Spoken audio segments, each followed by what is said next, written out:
Empresarial, les damos la bienvenida a este webinar conversatorio, digamos. Vamos a llamarle también un conversatorio, ya que hoy vamos a hablar de las prácticas empresariales de adaptación al cambio climático. Y es que hoy para ello, para el desarrollo de este tema, nos colabora gracias a la Escuela Agrícola Panamericana Zamorano. Solo vamos a... Ok, perfecto. Ya están ingresando más personas. Excelente. Muy bien. Entonces, antes de poder dar inicio, quiero recordarles que por favor puedan identificarse a través del chat con su nombre, cargo, empresa, organización de donde nos visitan o nos acompañan el día de hoy. Les agradeceremos mantener sus micrófonos y sus cámaras en caso de tener una baja calidad del internet, si consideran, mantener la cámara apagada también para la calidad y estabilidad del internet durante el webinar. Hoy pues nuestros expositores, ellos podrán igual mantener sus cámaras abiertas para que los puedan conocer. En breve los vamos a presentar. Les pedimos también hacer uso del chat para enviar sus comentarios y preguntas, y habrá un momento en que vamos a pues también dar la palabra, así que ustedes podrán utilizar el icono de levantar la mano para poder participar en este conversatorio. Pedimos disculpas de antemano por cualquier problema de conexión, interrupción o falla que se pueda presentar durante el webinar. Este está siendo grabado, así que también les invitamos a que puedan visitar el canal de YouTube de Fundarse, donde podrán ver este y todos los webinars anteriores. Vamos a recordarles, por favor, mantener sus micrófonos silenciados para mantener la calidad del webinar. Hoy nos acompañan para desarrollar este tema el ingeniero Rommel Reconco. Él es profesor asociado de agronegocios, es máster en finanzas de la Universidad Tecnológica Centroamericana de Honduras, máster en administración de empresas con orientación en finanzas de la Universidad Nacional Autónoma de Honduras, es ingeniero agrónomo de la Escuela Agrícola Panamericana El Zamorano, también es agrónomo, agrónomo agrícola de la Escuela Panamericana Zamorano. También nos acompaña Raúl Soto. Él es profesor asociado de agronegocios, es director del Departamento de Agronegocios, es PhD en Ciencias Administrativas de la Universidad Católica de Honduras, también es máster en Administración de Empresas de la Universidad Católica de Honduras, es abogado con orientación en Derecho Mercantil de la Universidad Nacional Autónoma de Honduras. Así que en este momento le doy la palabra a Raúl Soto para que él nos pueda moderar este importante conversatorio que vamos a tener el día de hoy para comentar un poco de la temática que les mencionábamos, ¿verdad? Prácticas empresariales de adaptación al cambio climático. Bienvenidos a ambos. Bienvenido, Raúl. Gracias, Elena. Buenos días a todos. Reciban un saludo cordial desde el campus de la Escuela Agrícola Panamericana Zamorano. El día de hoy estamos contentos por tener la oportunidad de conocerlos, aunque sea virtualmente, y de compartir un espacio breve que nos permita intercambiar opiniones o experiencias. A mí le comentaba a Elena, antes de comenzar la charla, que este tipo de eventos nos encantan a nosotros porque son una manera de mostrar resiliencia ante las crisis, porque logramos encontrar los espacios para aprovechar la crisis y intercambiar opiniones y enriquecernos de algún modo a pesar de las circunstancias. Le quiero, en nombre de la Escuela Agrícola Panamericana, agradecer a Fundarse por la gentil invitación. Esperamos que este espacio sea de provecho para todos nosotros. Hemos decidido, en lugar de seguir el formato tradicional de una charla magistral, que es lo que uno esperaría en un webinar de esta índole, y para maximizar el aprovechamiento, irnos por una modalidad de conversatorio en la cual vamos a desarrollar algunas ideas iniciales, pero con el propósito de generar una conversación abierta entre todos ustedes y nosotros. Así que en ese sentido, los invitamos desde ya para que en el momento o cuando deseen hacer alguna intervención o pregunta, sientan la libertad de plantearlas en el momento en que se les vayan ocurriendo, para que podamos evacuarlas y tener esta dinámica.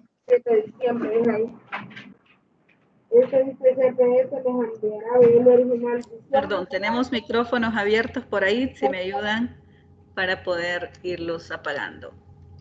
Gracias. Gracias. Pues básicamente eso, la invitación para que el evento sea lo más interactivo posible.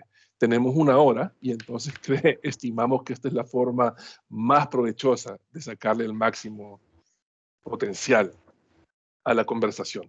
Así que, sin más preámbulo, quiero iniciar la plática presentándoles a mi colega, Rommel Reconco, a quien ya introdujo formalmente Elena. Rommel es un profesor referente en Zamorano, no solo en agronegocios, sino que en toda la universidad.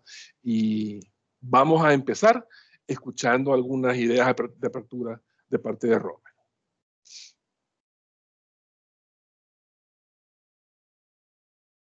Gracias, Raúl. Okay. Gracias, Raúl. Buenos días a todos. Reciban, como dijo Raúl, un cordial saludo desde el campus de Zamorano. Mi nombre es Rommel Reconco, soy hondureño y les que muchos de los colegas que trabajan aquí están o vienen de otros países. Recientemente soy originario de La Lima, Cortés, que ha sufrido esos embates allá en el Valle de Sula, ¿verdad? Trabajo en Zamorano desde hace 26 años. Zamorano ofrece 4 carreras. La carrera tradicional, que es Ciencia y Producción Agropecuaria, que se encarga de la parte de producir vegetales, frutales, todo lo que es la parte de fitotecnia, producción de material vegetativo. Y por el otro lado también está la parte de zootecnia y la parte de ganadería. Está una segunda carrera, que es la de agroindustria alimentaria, que se encarga de procesar todas esas materias primas y ver cómo podemos maximizar esas oportunidades de agregar valor a través de este procesamiento. Hay una tercera carrera, que es de ambiente y desarrollo, que se encarga de toda la parte de sostenibilidad. Es una carrera que es transversal a lo largo de todas las cadenas de producción que tenemos en Zamorano, que dentro de las que ya mencioné se encuentra la de semillas, la de frutas, la de vegetales, carnes, leches, y tenemos una reserva biológica donde producimos plantaciones forestales y bosques naturales. Y tenemos la cuarta carrera, que es la que pertenecemos Raúl y yo, que es la de agronegocios, que es la que se encarga de administrar todos los recursos, de cómo agarramos las materias primas, el recurso financiero, la energía, y la transformamos en productos terminados de una manera inteligente que nos permita generar recursos a nuestras empresas. Hay muchos enfoques en los cuales podemos conversar, pero el enfoque que vamos a utilizar en esta conversación, cómo es que el cambio climático complica el reto de producir de manera sostenible en nuestras diversas actividades de las empresas y ser exitoso desde el punto de vista empresarial. Y me gustaría definir que para ser exitoso hay diferentes enfoques. No me gustaría demeritar algún tipo de enfoque, pero el enfoque principal es que nosotros necesitamos generar utilidades de tal manera que podamos prosperar, desarrollar las sociedades en que vivimos, desarrollar nuestro país, y de esa manera podemos invertir en empresas, específicamente empresas agro, que es nuestra fortaleza aquí en Zamorano. Entiendo que hay empresas o hay participantes que están en diferentes rubros, que va desde la banca, pasando por la parte de café, pasando por la parte de producción de energía limpia. Podemos conversar en algunos ejemplos específicos.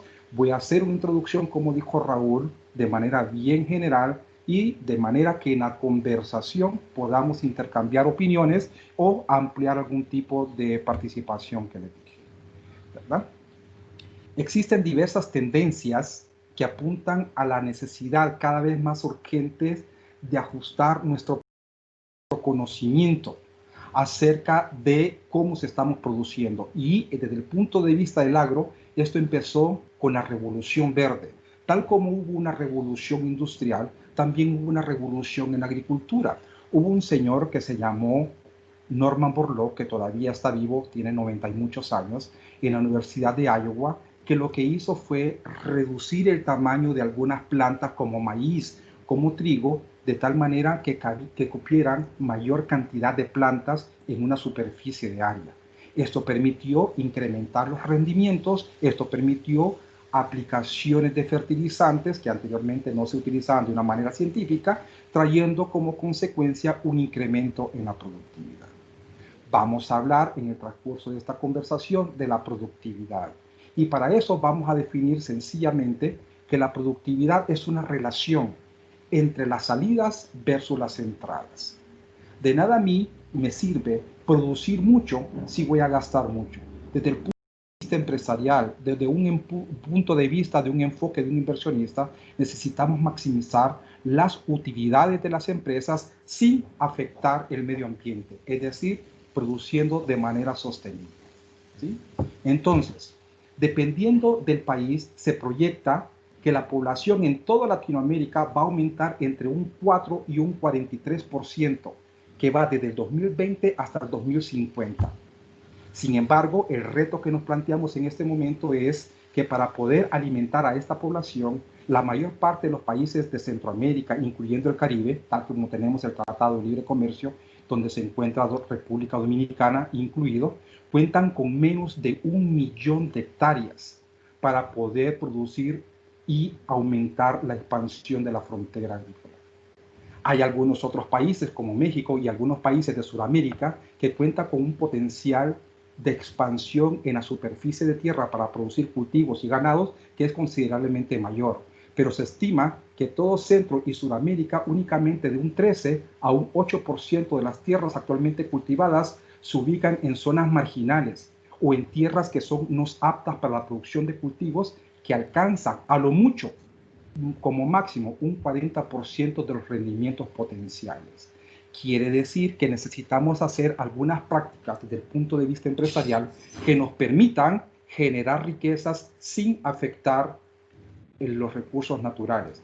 Y adicionalmente le metería yo que sean culturalmente aceptables para la población donde vivimos, ¿verdad? Entonces, este no es un problema trivial, es un problema que va mucho más allá que simplemente ver cómo nosotros generamos dinero, generamos utilidades en las empresas y mantenemos la producción de una manera sostenible. Entonces, estas tendencias indican que la agricultura en Honduras y en Latinoamérica van a enfrentar el reto de una población creciente con una base de recursos cada vez más restringida. Y es entonces donde metemos el tema del cambio climático, que complica todo el reto de producir de una manera sostenible, pues vuelve necesario adaptarse de una manera simultánea a condiciones ambientales que son extraordinarias y en muchos casos que son bien impredecibles, en áreas disponibles para la producción agrícola. Como dijimos, en toda Latinoamérica y obviamente para Honduras, se proyecta que para el final de este siglo, un aumento en la temperatura que va a ir de 1.5 a 4.5 grados centígrados. Hay un montón de modelos de pronósticos que muestran qué va a pasar cuando la temperatura aumente 2 grados centígrados. Y eso es una disrupción en todo el sistema de producción agrícola o todo lo que tenga con base agropecuaria, que incluye la parte de producción de fitotecnia o de vegetales y la parte de producción de animales.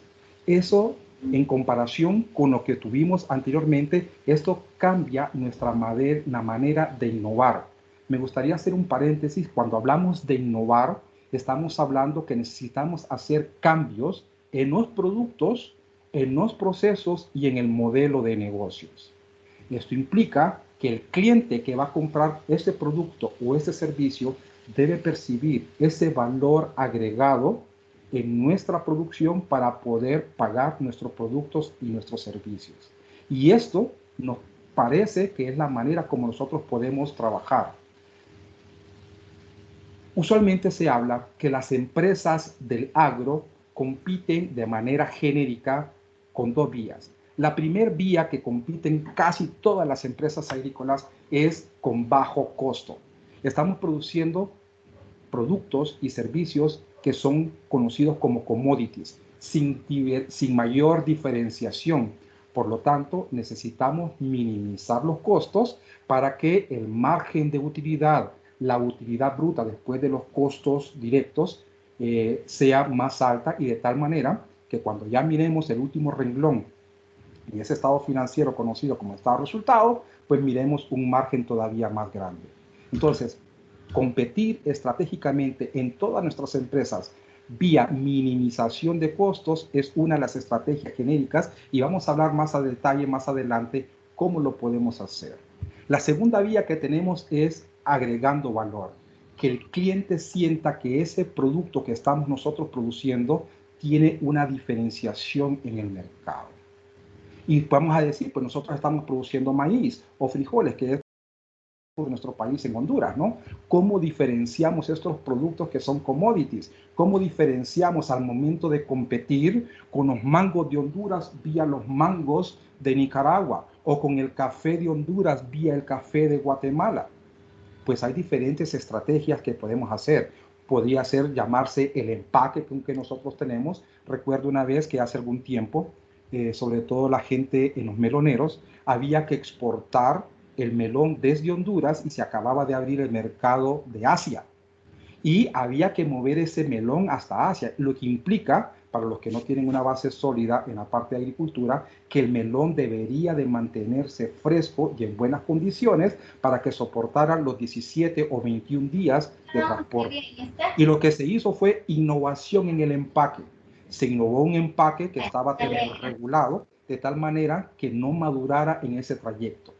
Y de esa manera se pudo lograr buenos precios por la calidad del melón. Y aunque se dice de manera genérica que la calidad debe estar implícito en todos nuestros procesos, obviamente ese es un buen campo que todavía podemos mejorar en nuestros productos agrícolas.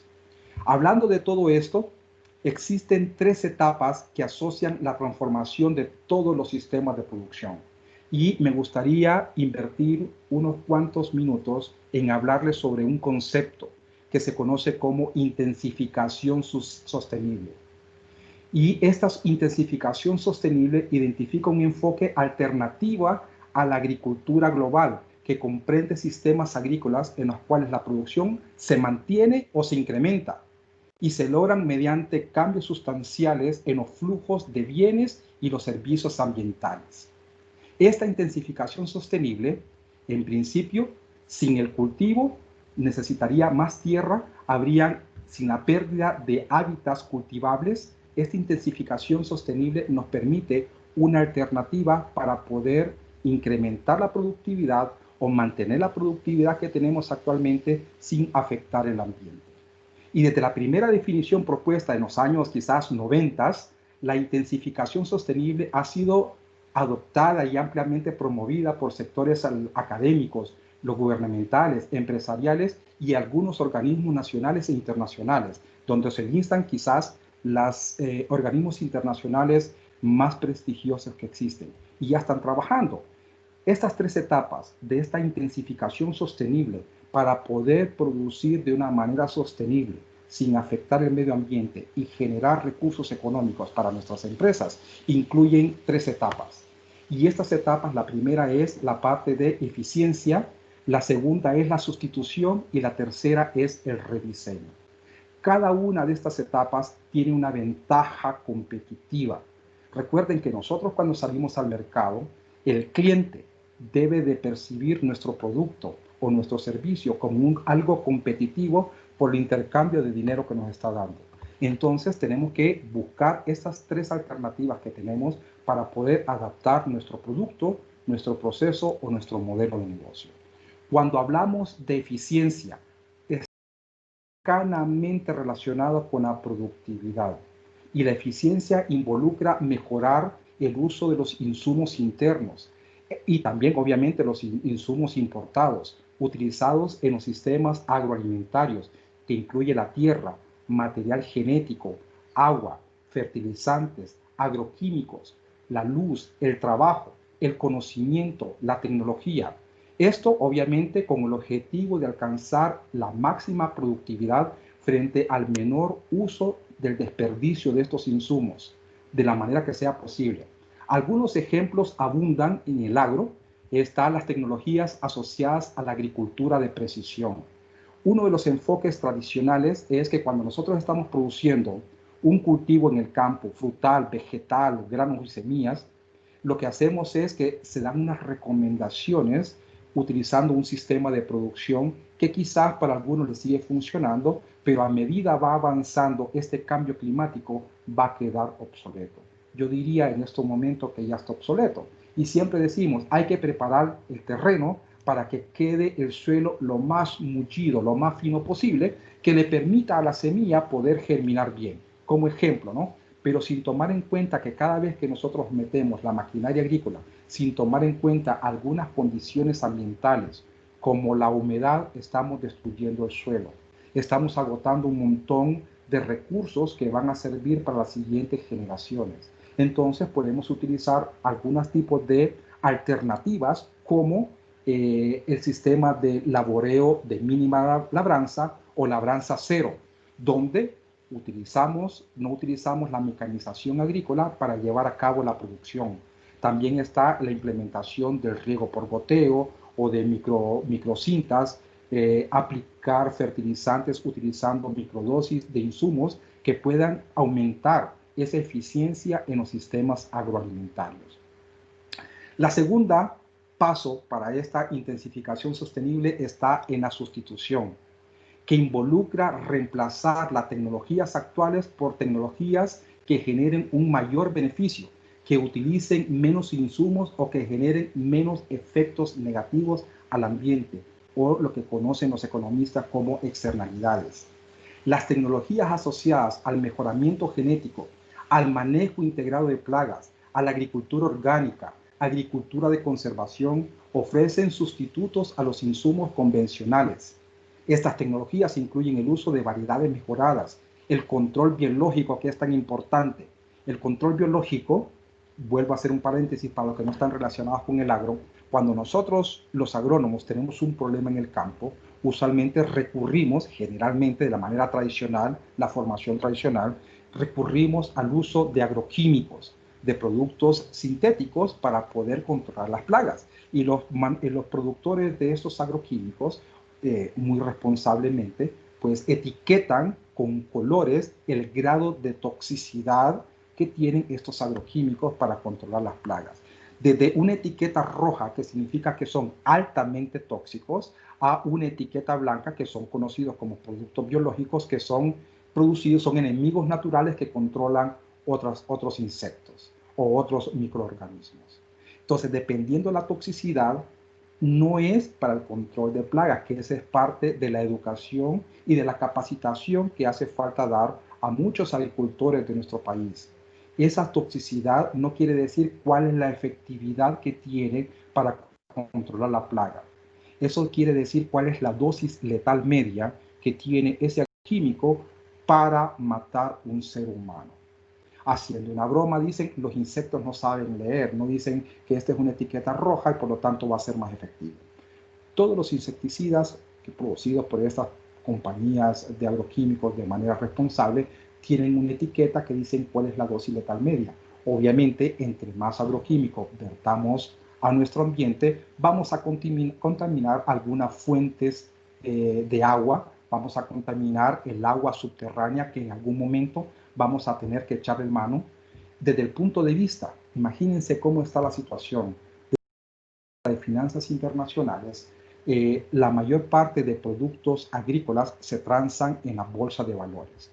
Y una de las bolsas de valores que usualmente transan productos agrícolas, y me refiero como productos agrícolas como el café, como la palma como el aceite que nosotros producimos aquí en Honduras, como la soya, como el maíz, están en la bolsa de valores de Chicago. Hoy precisamente estaba esta mañana leyendo el diario y ya se está cotizando el agua en la bolsa de valores. Usualmente hay una relación inversa entre la abundancia de un producto y el precio. Quiere decir que dentro de poco, ese efecto del ambiente, esa contaminación por haber utilizado más los recursos para llegar a cabo la producción agrícola, nos va a pasar la factura y nos está pasando la factura. ¿Okay? Entonces, esto es importante, el término de cómo nosotros podemos utilizar la sustitución de estas tecnologías por tecnologías que son más adecuadas como el control biológico. Podemos utilizar abonos orgánicos en lugar de utilizar los fertilizantes sintéticos, ¿verdad? Importante, la rotación de cultivo. Cuando estamos manejando monocultivos hay que hacer algunas enmiendas a los cultivos para poder minimizar ese impacto que tiene utilizar monocultivos y sobre todo cuando estamos utilizando la misma base genética. Pongo un ejemplo, en los años 70 que hubo una gran hambruna, han habido muchas hambrunas en el mundo, pero la que la literatura cita con más frecuencia es una hambruna que hubo en Europa causada por la papa. Casi toda la papa en Europa estaba con la misma base genética. Inclusive hubo una hambruna causada por el maíz, unos maíces híbridos. Y no quiere decir que el producir o el estar utilizando maíces, cultivos que sean modificados genéticamente. Bueno, la historia dice desde el origen de la humanidad, desde que pasamos de ser recolectores a ser agricultores, se ha ido mejorando de una forma que se conoce como selección masal o selección por ojo, los mejores materiales hasta tener hoy día los mejores materiales o los materiales que sean más vistosos, con mayor sabor, más grandes, más nutritivos. Pero en aquella época que hubo todos los cultivos, imagínense que todo el maíz en Honduras tenga la misma base genética. Y cuando tiene la misma base genética, que una planta es susceptible a una enfermedad, todas van a ser susceptibles a la misma enfermedad porque tienen la misma base genética. Pues hubo un híbrido que tenía sus genes o los genes que daban la resistencia y la productividad en el citoplasma. En el núcleo de una célula tenemos el núcleo donde se encuentra la mayor concentración de genes y también en el citoplasma, específicamente en dos estructuras que son las mitocondrias y los ribosomas, y lo que se conoce como la esterilidad masculina citoplasmática, porque esos genes de esterilidad para producir el híbrido se encontraban en esas estructuras del citoplasma. Una planta fue susceptible y fue la responsable de una gran hambruna y lo que causó una migración masiva desde personas desde Europa hacia América, específicamente a Estados Unidos. Entonces, esta parte de sustitución de tecnologías es bien potente en el agro. Y la tercera alternativa para la intensificación sostenible está en el rediseño. Este rediseño involucra replantearse el funcionamiento de sistemas agroalimentarios de manera que intencionalmente integren y aprovechen procesos ecológicos como las dependencias entre las cadenas tróficas, las interrelaciones biológicas, los ciclos bioquímicos. Los sistemas agroalimentarios pueden rediseñarse a través de enfoques agrosilvopastoriles, agroecológicos, regenerativos y holísticos. Tecnologías que son asociadas a este tipo de sistemas de producción está el uso de leguminosas para fijación de nitrógeno. La mayor parte de leguminosas como el frijol, como la soya, desarrollan unos nódulos o unos nodos que son capaces de fijar nitrógeno del suelo al ambiente, de tal manera que podemos incorporarlo y reducir la cantidad de fertilizante sintético que utilizamos en la producción de cultivos, ¿verdad? Y en la producción también animal, la parte de los polinizadores. En lugar de producir o de promocionar varias tecnologías específicas, la intensificación sostenible identifica una meta de la forma como podemos producir de una manera ideal. Ustedes miran, estos cambios climáticos que estamos sufriendo y que empezamos a sufrir hace algunos años y a medida vamos incrementando en el tiempo, la liberación de dióxido de carbono, la liberación de un montón de gases de invernadero, lo que provocan son cambios dramáticos y catastróficos en la mayor cantidad de áreas donde se cultivan productos agropecuarios. Y Honduras es uno de los países más vulnerables que existen. Lo acabamos de ver, nunca antes se habían visto 2 huracanes de manera continua. Mi familia allá en Lima dicen que se inundaron 4 veces, cuando nunca en la historia esto había pasado. Quiere decir que de alguna manera el efecto o la intervención que nosotros estamos teniendo está afectando el ambiente. Y nuestra función como empresarios es cómo nosotros, a través de nuestras empresas, podemos seguir generando utilidades, produciendo de una manera sostenible para el ambiente. Algunos efectos que ha causado aquí en nuestro campus de Zamorano por los cambios climáticos, por ejemplo, cuando incrementa la temperatura, pues la producción, hablando de maíces, no se da muy bien y la productividad reduce. Decía el CEO o el director de lo que antes era la empresa Monsanto, ahora Bayer, decía que la agricultura, en términos generales, agarrando toda la cadena que va desde la parte de producción, la parte de procesamiento y la parte de comercialización, es de los negocios más sexys que existen. Y él decía que para producir algún producto agropecuario se necesita conocer de agronomía, se necesita conocer de zootecnia, se necesita conocer de densidades poblacionales, se necesita conocer de plagas, se necesita conocer de recursos humanos, se necesita conocer de administración, se necesita conocer de tecnología de la información, se necesita conocer todavía de mercadeo, porque pasando todo ese problema para llevar a cabo una producción o una transformación en el agro, todavía hay que vérselas con el mercado, que quiera pagar el precio que nosotros calculamos en nuestros análisis para poder generar cierto tipo de retorno, ya sea utilidad neta, ya sea valor actual neto, tasa interna de retorno. Necesitamos generar esos recursos para poder seguir operando de una manera sostenible, ¿verdad? Y todavía ahora con el cambio climático, lastimosamente nosotros en agricultura, cuando hablamos de riesgo, pues una manera más sencilla de disminuir ese riesgo es diversificando. Pero no todo el riesgo es diversificable. Me refiero a diversificar que yo puedo producir una planta, pues imagínense una planta ornamental. Podemos producir violetas africanas que requieren bastante humedad, pero si el clima es seco voy a perder la producción de estas violetas africanas.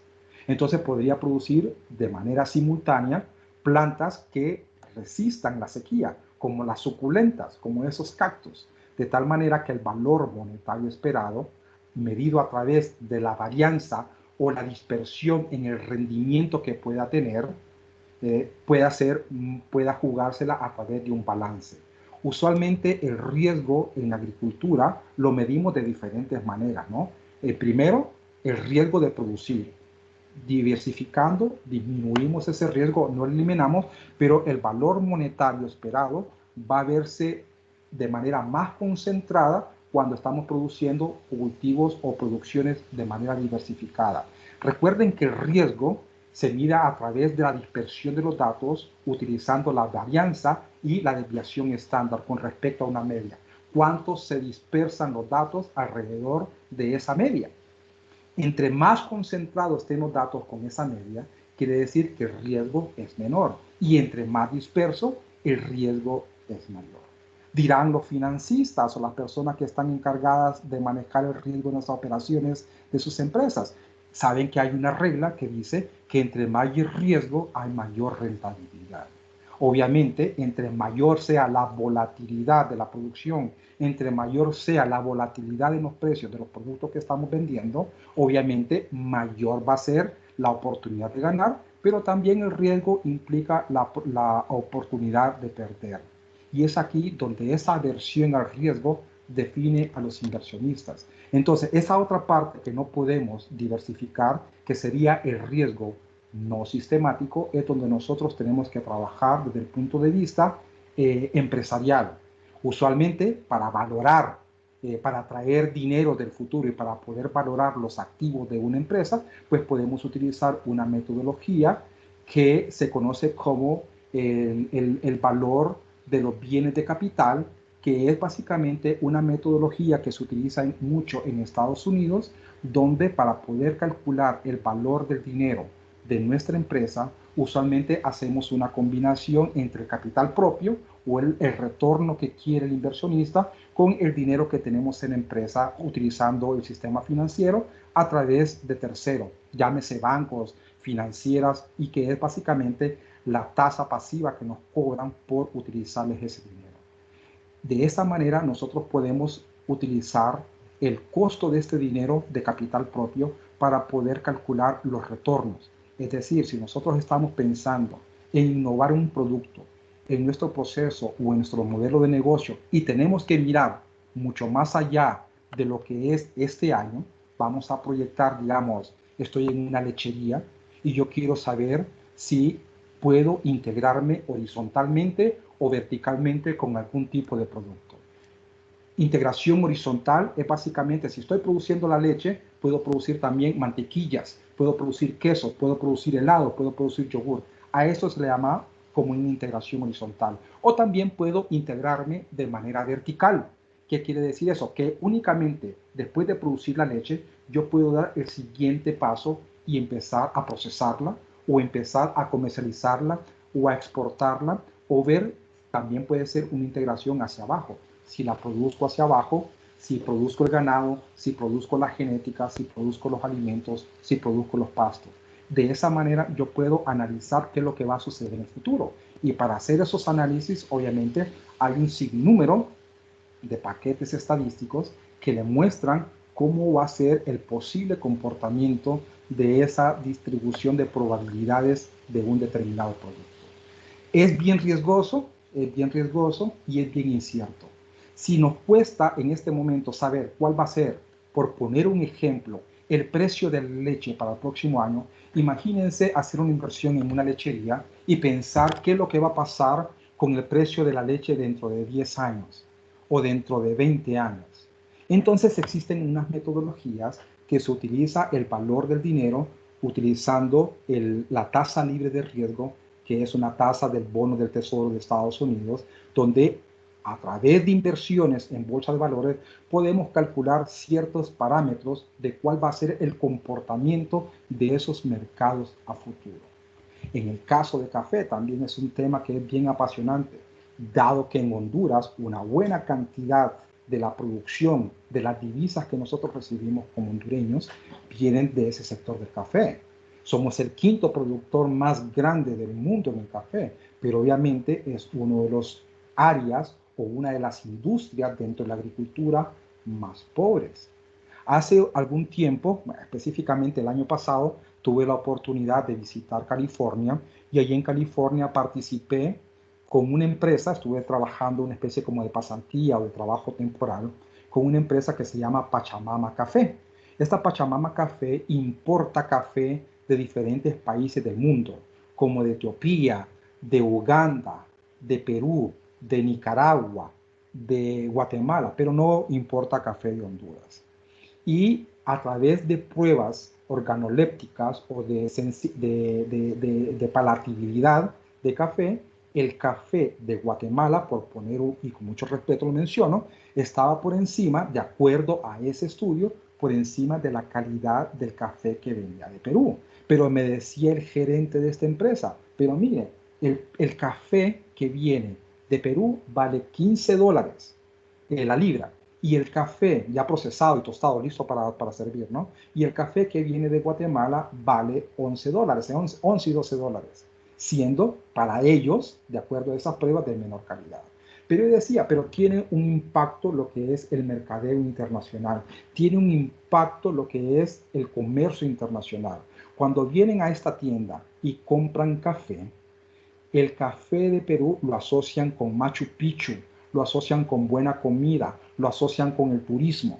Sin embargo, cuando viene un café como el de Guatemala o el de Centroamérica, lo asocian con cuestiones que no son más favorables desde el punto de vista del país y están más dispuestos a pagar un poco más por ese valor agregado que implica el turismo, que implica el trato justo a las personas, que implica el empoderamiento de los agricultores a lo largo de toda la cadena de valor. De acuerdo a un estudio que ellos realizaron, que por cada $1 que se gastaba en café, ya en bebida preparada, imagínense un expreso de 12 onzas que costaba que $2.50 a $3, por cada $1 que se gasta en café, convertido a lo largo de toda la cadena de valor, el agricultor recibía menos de 8 centavos de dólar. que 92 centavos de dólar está distribuido a lo largo de toda la cadena de valor. Llámese el procesamiento, llámese el transporte, la comercialización, los aranceles. Lastimosamente, la mayor parte de estos productos agrícolas para nosotros tienen una demanda que son inelásticas. Independientemente de la cantidad que producimos, no es lo suficientemente abundante para poder modificar el mercado en el precio internacional. Estoy hablando de ese paso para exportar.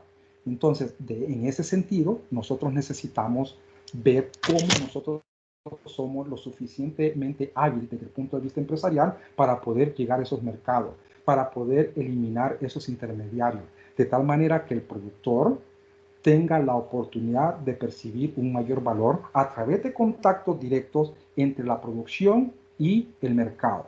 De esa manera podemos hacer más eficiente nuestros sistemas de producción. Y menciono una de las cadenas, quizás por la oportunidad que tuve de esa experiencia en California, donde había un centro de café que se encargaba de toda esa experimentación. Entiendo que nuestros colegas y paisanos aquí en el café están haciendo un extraordinario trabajo para nuestros caficultores para poder dar ese paso. Pero en términos generales, un panorama antes de finalizar esta pequeña intervención es: en Honduras, aproximadamente el 60%, de acuerdo a algunos datos que no están actualizados, me gustaría verlos actualizados, pero no son así, aproximadamente el 60% de la población hondureña está relacionada con algo de la producción agropecuaria. Y me refiero, cuando digo agropecuaria, la parte de producción de vegetales, la parte de producción de animales o zootecnia y la parte forestal. Y esto genera o hace un aporte de un 13% al Producto Interno Bruto o a la riqueza del país. Quiere decir que si actualmente somos 9.5 millones de personas y el 60% de 9.5% de personas generan el 13% de la riqueza del país, quiere decir que hay muchas personas con poco dinero. Y eso, desde el punto de vista de la teoría económica, se conoce como pobreza. Muchas personas generando pocos recursos. Y con esto me gustaría dar participación, un pequeño break en la presentación, para una conversación, para ver si hay algún tipo de preguntas hasta el momento.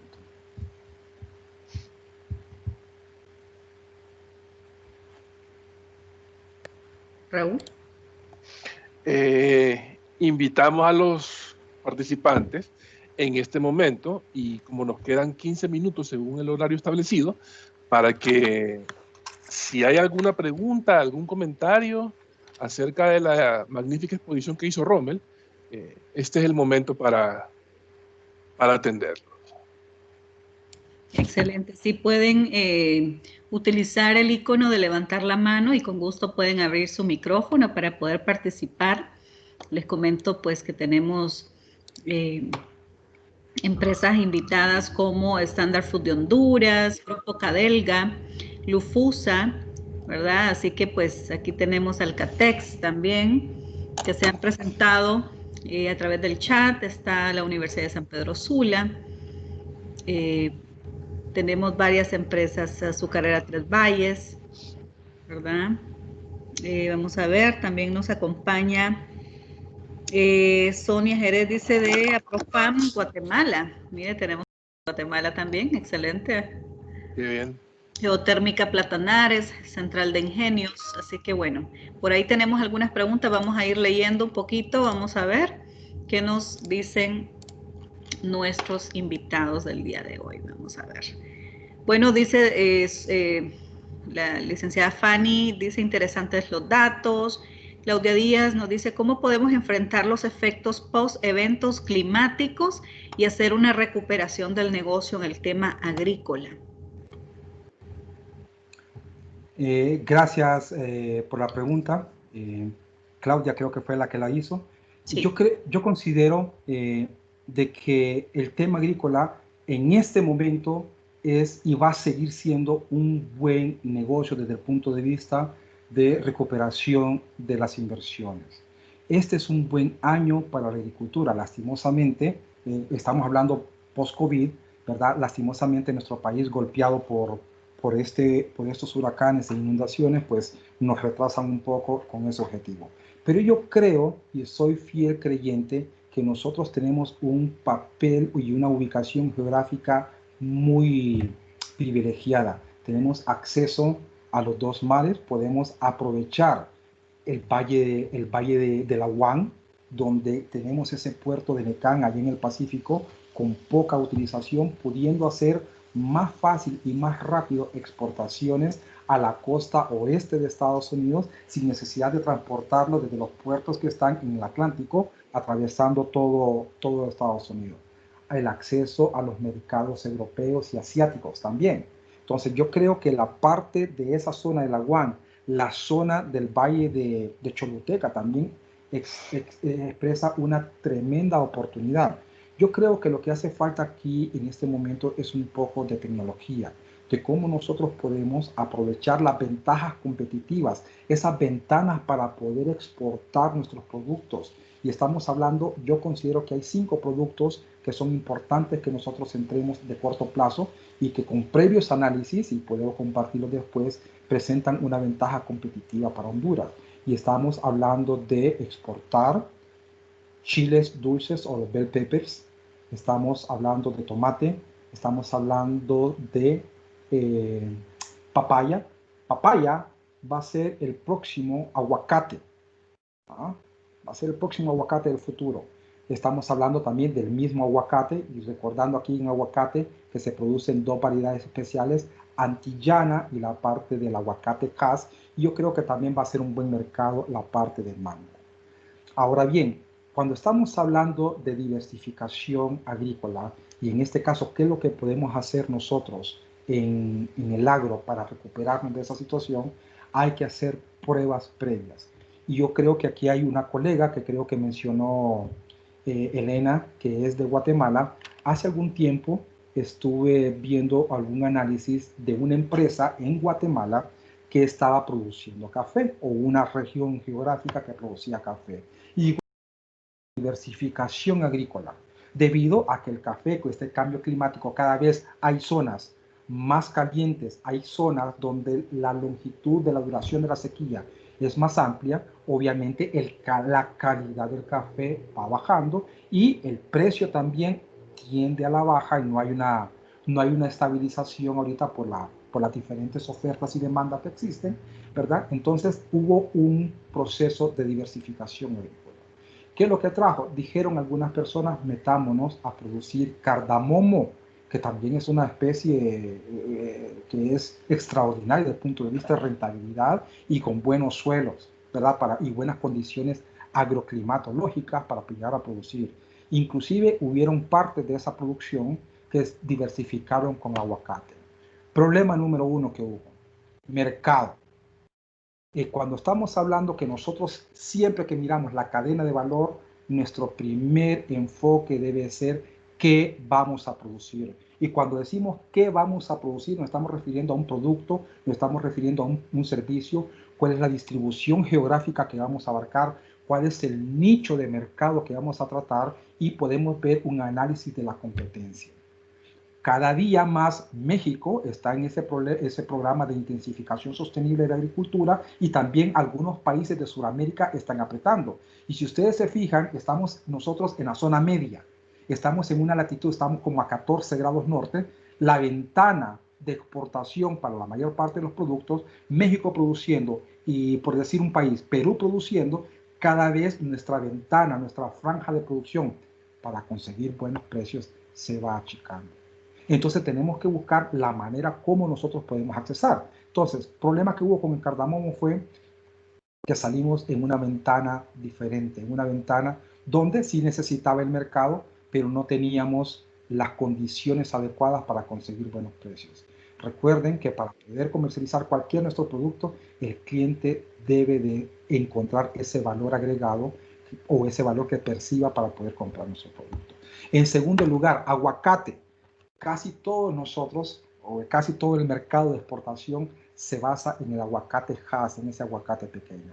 Y produciendo allí en la montaña se produjo extraordinariamente buen aguacate, muy sano, sin problemas de pudrición de raíces, que es el fitium, un hongo que ataca mucho al aguacate, que es uno de los principales problemas.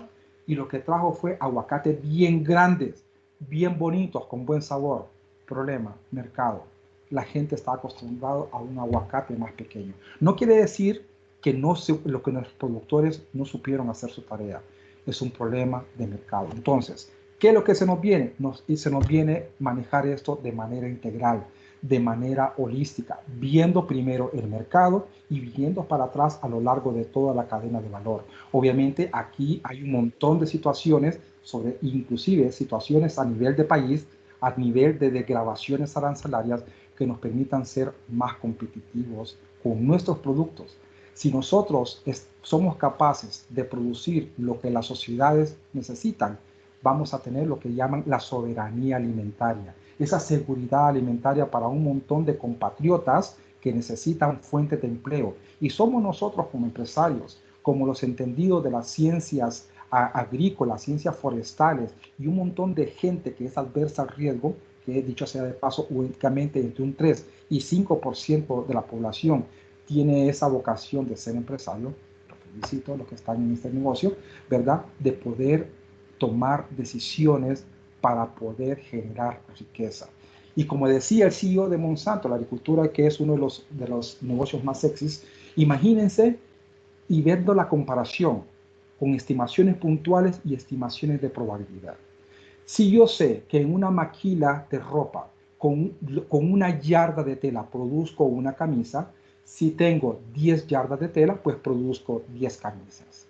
Pero ahora, cuando estamos hablando de la agricultura, es bien diferente, porque son distribuciones de probabilidad. Imagínense una curva de distribución normal. Le doy 10 quintales de fertilizante. ¿Cuánto tomate vamos a producir o cuánto maíz vamos a producir? Pues vamos a decir, pues vamos a producir 80 y 100 quintales por manzana. Ahora, si le metemos el cambio climático, esa incertidumbre de cómo va a ser el comportamiento del clima, de la lluvia, de la sequía, del viento, ya la curva de distribución se hace más amplia, se hace más mesocúrtica, más plana, pero en lugar de 80, el mínimo ya es 60, y en lugar de 100, también se incrementa a 120 quintales por manzana. Entonces se hace la curva de distribución aumenta. Y si todavía le metemos problemas como el efecto de la niña, que dicen que tiene un montón de agua, por eso dicen que la niña es llorona, este efecto del cambio climático, o el efecto del niño, o efecto de inundaciones, o esa incertidumbre de los huracanes, hace que la agricultura sea muy riesgosa. Entonces tenemos que buscar alternativas como nosotros podemos atacar directamente en reducir ese riesgo llevado a cabo en la producción. Y ese riesgo llevado a cabo en la producción lo podemos manejar utilizando las herramientas financieras, incluyendo la parte de nuestra banca. Y nuestra banca juega un papel fundamental a través de los créditos que se dan a los agricultores, a través de esa financiación que necesitan las empresas del agro para lograr producir. Recuerden que una empresa, entre mayor financiamiento externo tenga, que se le dicen los financistas, entre más apalancada está, tiene mayores posibilidades de generar riqueza para el inversionista y generar riqueza para nuestros países. Entonces, yo creo que el tema de qué es lo que debemos de hacer, creo que hay muchas alternativas que podemos hacer. Nuestro país, como les digo, estamos en una situación privilegiada de acceso a ambos océanos para poder sacar la producción. Nuestra tierra está apta para una gran cantidad de cultivos. Y esto es quizás uno de los errores que cometen muchos de mis colegas, incluyéndome yo en algún momento, de que creer que nosotros, como agrónomos, podemos producir cualquier tipo de cultivo en cualquier suelo. Y no es cierto. Lastimosamente yo lo aprendí de una mala manera, a través de una mala experiencia, pero creo que esa expertise de cómo nosotros podemos utilizar los recursos disponibles que tenemos, logrando esa ventaja competitiva que requiere nuestro país para poder salir de la situación económica en que nos encontramos. La gran mayoría de los países a nivel mundial han tenido una base agrícola fuerte para salir del subdesarrollo, para entrar a otras ligas y llegar a cabo la producción. Pero necesitamos inversión en recursos humanos, en el talento humano que sea capaz de entender de cómo podemos manipular esos insumos de ese talento humano para llevar a cabo la transformación o la conversión de esas materias primas en productos de primera calidad que sean capaces de garantizar la soberanía alimentaria y sean capaces de ser productos que sean exportables a mercados quizás hasta hoy desconocidos, pero con esa ventaja competitiva lograr precios que sean superiores a los costos y generar riqueza para nuestros países. Excelente, Rommel. Bueno, tenemos dos preguntitas más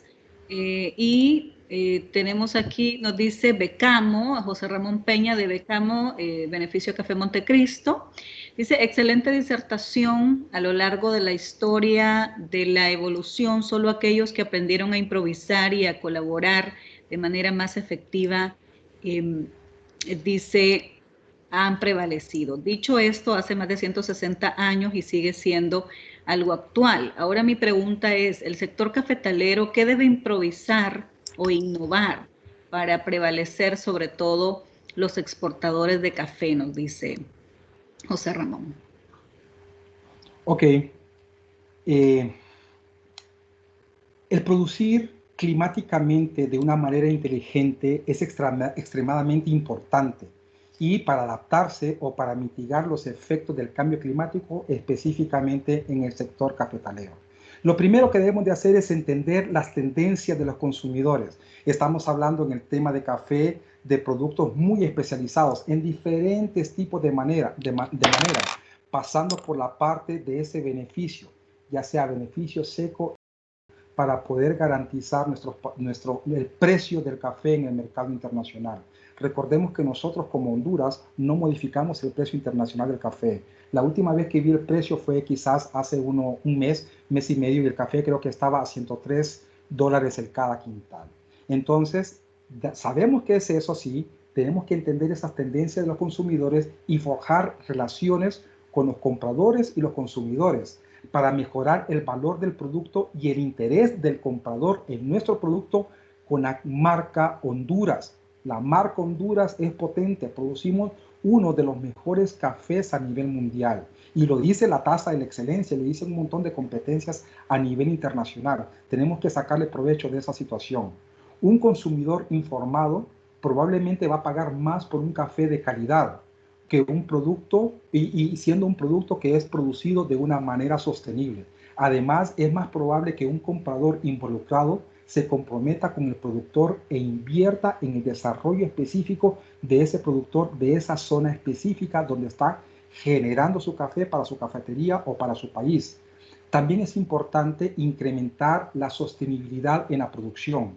Esto lo que va a ocurrir o lo que va a generar es una reducción en el impacto climático y va a mejorar la calidad del suelo y de los cultivos. También es atractivo para los consumidores de café, especialmente los de especialidad, quienes están buscando cada vez más la sostenibilidad de los productos que compran. Hay de cierta manera una permeabilidad en consumir productos que son generados a través de un precio justo y de manera sostenible con el ambiente. También tenemos que multiplicar las opciones para disminuir el riesgo e incrementar los flujos de ingresos. La manera más rápida de esta respuesta es tratar de reducir intermediarios, tratar de acercar al productor con el mercado final. Y por último, unir fuerzas con otros productores. Es decir, yo particularmente, personalmente, soy fiel creyente de la asociatividad. La asociatividad, miren qué es lo que pasa con el agro en términos generales y de una manera general. Cuando nosotros vamos y como productores independientes o pequeños caficultores con menos de 3 hectáreas, vamos a una tienda agropecuaria a comprar un producto como agricultor independiente, a comprar fertilizante, ¿verdad? Compramos el fertilizante caro porque lo compramos en pequeñas cantidades. Estoy seguro que si a través de una cooperativa, a través de asociaciones, tienen mayor poder de negociación con esta tienda, si vamos a comprar 5,000 quintales de fertilizante para iniciar la campaña. Y de esa manera, utilizando esos descuentos por cantidad, podemos aprovechar y ser más eficientes a lo largo de la cadena. Y el mismo efecto tenemos al final de la cadena.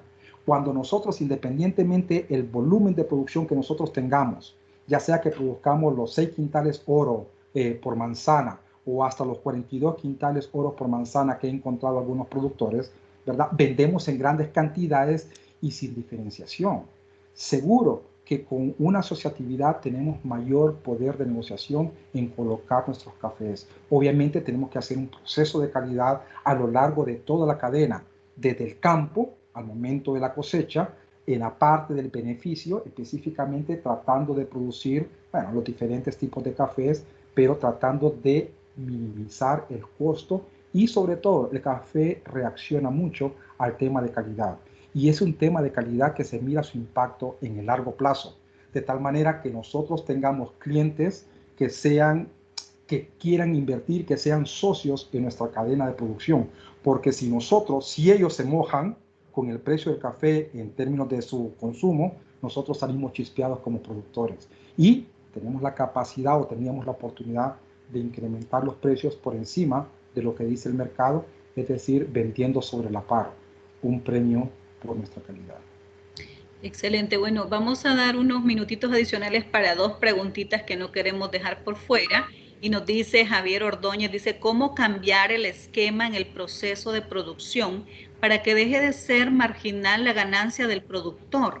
Si todo lo enfocamos a que lo producido lo compren los que manejan cautivos los mercados. Ok, muy buena pregunta. Todas han sido muy buenas preguntas y no hay una respuesta única para esto. Es una combinación de preguntas. Es una combinación de actividades que hay que hacer. Como decíamos al comienzo, el negocio que nosotros escogimos, que es la agricultura, es riesgosa. Entonces tenemos que tomar buenas decisiones al momento de poder competir con los productos sin diferenciación. Yo soy fiel creyente que la diferenciación de nuestros productos es lo que nos va a llevar a una sostenibilidad y una ganancia económica. En primer lugar, creo yo de que si nosotros somos capaces de producir buenos productos de buena calidad, haciendo socios tanto al proveedor de nuestros productos como al mercado donde nosotros vamos a colocar nuestro producto, podemos hacer muchas cosas dependiendo el grado de asociatividad que tengamos, de inversión que tengamos.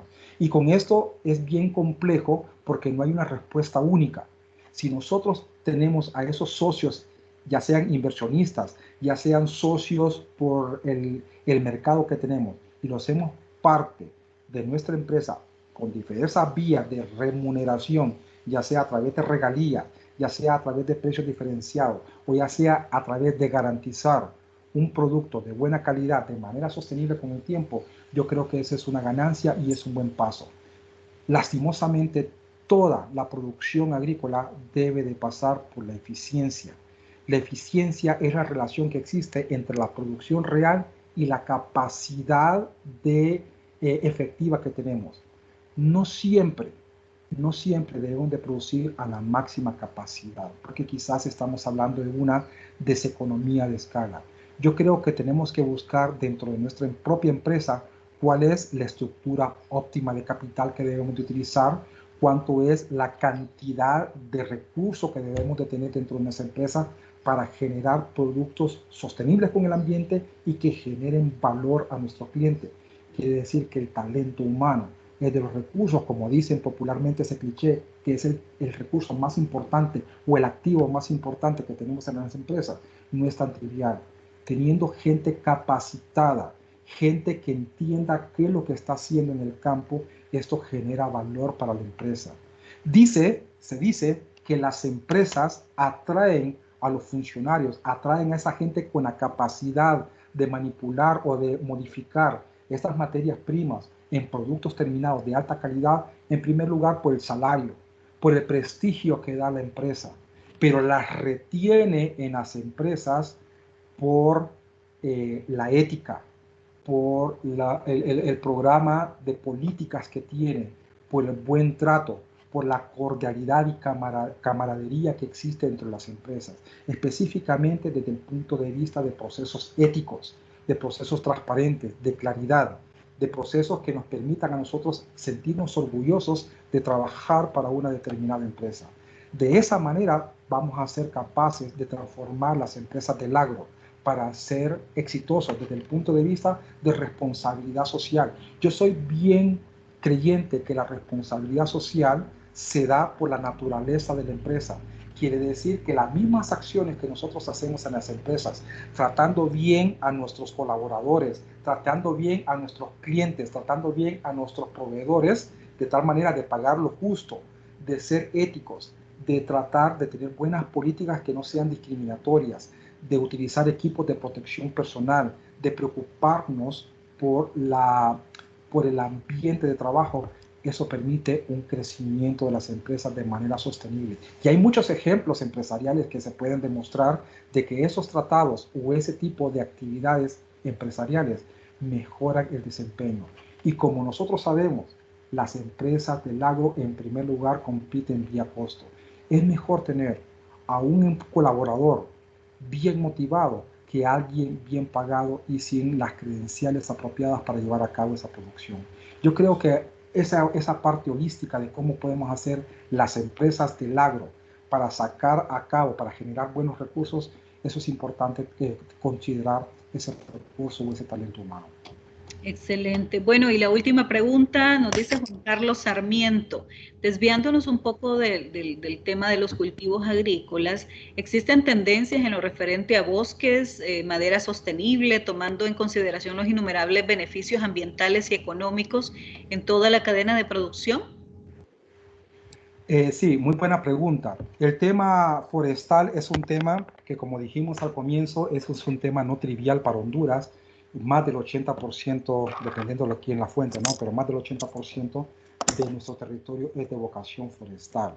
Lastimosamente, no todo el tipo de madera se puede producir en cualquier lado.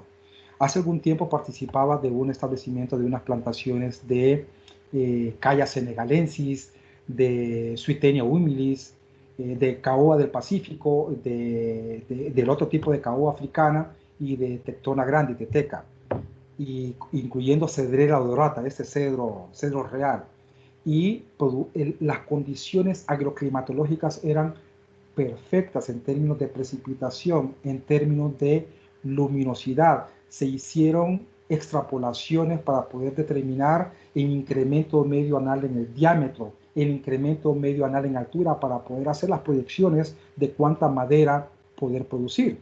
Sabemos que la parte forestal es uno de los principales cimientos de nuestro país por las condiciones agroclimatológicas y de topografía que tenemos. Pero perdimos de vista algo, y es el desempeño de los árboles en ese sitio o el índice de sitio. Hay una teoría desde el punto de vista forestal, no soy ingeniero forestal, pero se dice que de buenos padres hay buenos hijos. Y esa teoría se aplica a cosechar aquellos árboles que están adaptados a esas condiciones. Y el error número uno que cometió esta gente desde el punto de vista forestal es que trajo semilla de una empresa que está ubicada en Guatemala. No recuerdo el nombre de esta empresa, sé que hay una aquí o hay un par aquí en Honduras, incluyendo una en Ciguatepeque, pero la trajeron de Guatemala en condiciones donde no estaba adaptado y empezaron esas deformaciones y no tener un fuste recto, que básicamente es lo que hace el valor. Número uno. Número dos, hubo un error en la estimación de la corta o del turno. Decía, el primer raleo va a ser en el año 5, el segundo en el año 13 y el último raleo en el año 25, en el año 30, no recuerdo bien, donde ya tenemos. Y hicieron proyecciones económicas vendiendo la madera. Creo que en aquel tiempo el precio de la caoba estaba, creo que, a $800 el metro cúbico. Y sembraron una plantación a 3x3, sembraron 1.111 árboles por hectárea. Y decían, vamos a ralear el 30% en el primer raleo para evitar que peguen las copas y que empiece a haber competencia, y esa competencia por captar luz hace que el árbol se elongue y no engrose, que es también un componente del rendimiento. Lo que hubo en el primer raleo fue que el árbol tiene 3 células, en términos generales tiene 3 células. La primera célula alrededor, que es la parte de la corteza. ¿Ah? La segunda célula, que son una segunda capa, que son una célula de anillos, que es básicamente donde está el xilema y el floema, que es duramen. Y la capa central, que es la albura, y la capa central, que es el duramen, donde están las células bien agrupadas, que son madera dura. En el primer raleo casi toda la madera era pura albura. era lo que llaman en comercio internacional el soft wood o la madera suave, que era un precio de mercado, pero un precio de mercado más bajo. Desde ahí empezaron a generar, ¿cómo se llama?, ingresos por debajo de lo planeado. Y en el tema de plantaciones forestales, de una manera, de un extremo, y lo mismo pasa con muchas producciones agrícolas, como producción de frutales, que empiezan a producir 3 años, como el café o el cacao, empiezan a producir o estabilizarse la producción a partir del 3.º o 5.º año. Quiere decir que hay un periodo de tiempo de 3 a 5 años donde no hay flujo de efectivo. Y es importante aquí involucrar a la banca para poder financiar nuestras empresas forestales o agrícolas, para poder salir de ese valle de la muerte, le llaman, a ese periodo de tiempo donde no se generan ingresos. Y en esta empresa forestal, que tuvo ingresos, pero no los ingresos proyectados por la calidad de la madera, que era pura albura y no durano. Y le llaman Valle de la Muerte porque ahí se pueden ver los cadáveres de otras empresas, de otros empresarios y de otros inversionistas que no logran sacar adelante su proyecto o su proyecto agrícola frutal porque no tienen capital de trabajo. Yo miro muy seguido en la televisión que dicen los bancos y anuncios de instituciones financieras que prestan para capital de trabajo. Y el capital de trabajo es el dinero necesario para poder pagar las deudas de corto plazo utilizando dinero o activos circulantes también de corto plazo. Es importante saber eso. No me interesa mucho en ese momento saber que el proyecto es rentable en el término de un bosque natural o de una plantación forestal. Me interesa en ese momento cómo puedo sacar adelante a la empresa con ese capital de trabajo. Yo le puedo decir a un empleado, mira, le voy a pagar $5,000 a un gerente por llevar a cabo esa producción, pero te voy a pagar en la cuota final, en el año 35. El salario es atractivo, pero esperar hasta la cuota final para poder generar ese rendimiento, pues muy pocas personas lo aceptarían. El tiempo es poderoso en tema agro. Y como sabemos que es riesgoso, pocos se atreven o quieren invertir en un tipo de producción como la parte forestal de tan largo plazo. Quiere decir que tenemos que encontrar mecanismos de financiamiento, ya sea a través de inversionistas privados o a través de socios de la banca, para poder financiar ese capital de trabajo que nos permita hacer inversiones, generar trabajo en las aldeas, generar trabajo en las comunidades, que son negocios altamente rentables, que generan un montón de utilidades económicas, pero requieren cierto tipo de inversión. La inversión y la participación del sistema financiero en tratar de financiar actividades actividades forestales debe ser una de las actividades que nuestros gobiernos deberían de enfocarse en el caso de favorecer esa inversión en el agro, invertir en lo nuestro para generar recursos suficientes para salir de esta situación económica en que estamos. Excelente. Bueno, yo creo que ha sido muy enriquecedora esta plática, muy interesante. Creo que hemos aprendido un poco, bueno, los que no estamos muy involucrados al tema también, pero yo creo que pues la mayoría, ¿verdad?, está bastante, digamos, muy contentos con el contenido de esta plática. Así que hemos llegado al final de este webinar, de este conversatorio con el ingeniero Rommel Reconco, quien nos ha pues ampliado un poco más. Yo sé que el tiempo muchas veces pues es nuestro mayor enemigo y quisiéramos continuar, y por ahí pues van a quedar algunos de los comentarios que los participantes le están dejando. Así que agradecemos mucho al ingeniero Rommel Reconco, a Raúl Soto, que han dejado este tiempo para poder compartir con nuestras empresas miembros. Y bueno, les invitamos para continuar y para ver pues a través del YouTube de Fundarse, pues si quieren nuevamente escuchar esta conversación y los otros webinars anteriores. Esta es nuestra última semana ya de webinars y actividades, así que les agradecemos mucho por haberse conectado. Muchísimas gracias a todos y muy buenos días. Saludos, muchas gracias a todos. Feliz Navidad y Año Nuevo. Gracias igualmente. Hasta luego. Ahí le están mandando